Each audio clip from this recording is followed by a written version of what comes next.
కృష్ణుడు చెప్పిన మాటలను గురించి తలుచుకుంటూ నరేన్ మెల్లగా నిద్రలోకి జారుకుంటాడు. అప్పుడు కల్లో కృష్ణుడు కనిపించి, ఏంటంత గాఢంగా ఆలోచిస్తున్నావు అని అడుగుతాడు. అప్పుడు నరేన్, నాకొక సందేహం. దేవుడు అందరినీ సృష్టించినప్పుడు ఎందుకు ఇలా కొందరిని ధనవంతులుగా ఆనందంగా పుడతారు, మరికొందరు ఎందుకు పేదవారుగా కష్టాల్లో పుడతారు, ఎందుకు ఇలా పక్షపాతం చూపిస్తాడు? అప్పుడు కృష్ణుడు చిన్నగా నవ్వుతూ చెప్తాడు, ఇది కర్మ ఫలితం. మనం ఇప్పుడు పొందే సుఖం దుఃఖం అన్నీ కూడా మనం ముందు చేసుకునే కర్మల ఫలితం. నీకు అర్థం కావడానికి చిన్న కథ రూపంలో చెప్తాను.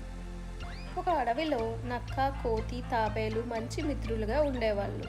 ఒకరోజు ముగ్గురు కలిసి అడవిలో తిరుగుతూ ఉండగా వాళ్లకు ఒక అద్భుత మామిడి విత్తనం కనిపిస్తుంది.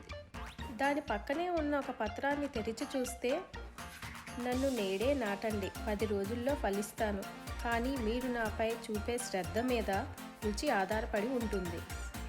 ఇది చదివిన ముగ్గురు చాలా ఉత్సాహంగా ఒక్కొక్కరు ఒక్కొక్క విత్తనం తీసుకొని తమ ఇంటి వద్దకు వెళ్ళి నాటేస్తారు. నక్క మొదటి రోజు ఉత్సాహంగా నాటి కొద్దిగా నీరు పోస్తుంది. కానీ తరువాత రోజులు తన స్నేహితులతో కబుర్లు చెప్పుకుంటూ మర్చిపోతుంది. ఏదైనా గుర్తొస్తే కాస్త నీళ్లు పోసేది. కోతి కూడా మొదటి రోజు చాలా శ్రద్ధగా నీళ్లు పోస్తుంది. తరువాత రోజు నుండి ప్రతిరోజు విత్తనాన్ని తవ్వి చూస్తూ పెరిగిందా లేదా అని, చివరికి ఓపిక నశించి విసిగిపోయి విత్తనాన్ని ఒకరోజు తినేస్తుంది. అలాగే తాబేలు కూడా మొదటి రోజు శ్రద్ధగా నీళ్లు పోసింది. అలాగే ప్రతిరోజు ఎంతో ప్రేమగా జాగ్రత్తగా శ్రద్ధగా నీళ్లు పోస్తూ ఉండేది. 10 రోజుల తరువాత తాబేలు మామిడి చెట్టు పెద్దగా పెరిగి రుచికరమైన మామిడి ఫలాలను ఇస్తుంది. కోతి ఖాళీ చేతులతో బాధగా కూర్చుంటుంది. నక్క చెట్టు పెరిగినా అందులో ఫలాలు బాగాలేదు. తాబేలు చెట్టు చూసి వాళ్ళిద్దరూ ఆశ్చర్యపోతారు.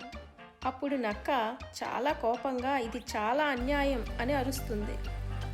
అప్పుడు కృష్ణుడు నరేన్ చూస్తూ అడుగుతాడు, ఇది అన్యాయమా? అప్పుడు నరేన్, కాదు, తాబేలు నిజంగా సంపాదించుకుంది. అవును, ఇదే కర్మ అంటే. ఎవరు శ్రమిస్తే వారికే ఫలితం. ఎవరు అవకాశాన్ని వృధా చేస్తారో వారు ఫలితాన్ని పొందలేరు. అప్పుడు నరేన్, అర్థమైంది, దేవుడు అందరికీ సమానంగా అవకాశం ఇస్తాడు. మనం దాన్ని ఎలా వినియోగించుకుంటున్నాం అన్నదే మనం తెలుసుకోవాల్సిన సత్యం. ఇప్పుడు కృష్ణుడు, కర్మ అనేది ఏదో మాయ కాదు. నేడు నీవు చేసే పనులే రేపటి నీ ఫలితాలు. నీ జీవితం నీ చేతుల్లోనే ఉంది.